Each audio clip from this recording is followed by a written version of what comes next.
on a une dérive, par exemple, sur les arrêts maladie, et singulièrement chez les jeunes,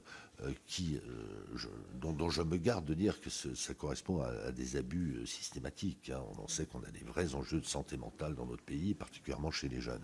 Enfin, par comparaison avec ce qui se passe dans d'autres pays, qui eux aussi ont connu le Covid notamment, Eh oui, hein, bien sûr. c'est assez inexplicable, pour partie inexplicable. Hein. Donc moi, je n'ai pas d'état d'âme à dire qu'il faut à un moment donné des carences d'ordre public sur les arrêts maladie de courte durée, ne correspondant pas à des pathologies lourdes, évidemment. Hein. De la même manière, quand on continue à rembourser... Pardon.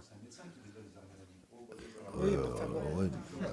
Alors, il y a de plus en plus de contrôles, et c'est tant mieux. Hein. Ouais.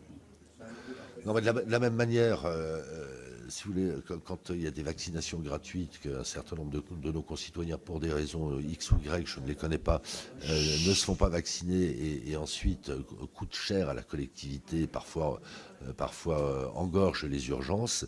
Je ne dis pas qu'il faut faire payer l'intégralité de ces traitements, a fortiori aux ménages modestes, mais quand même, parce qu'à un moment donné, on responsabilise un petit peu plus.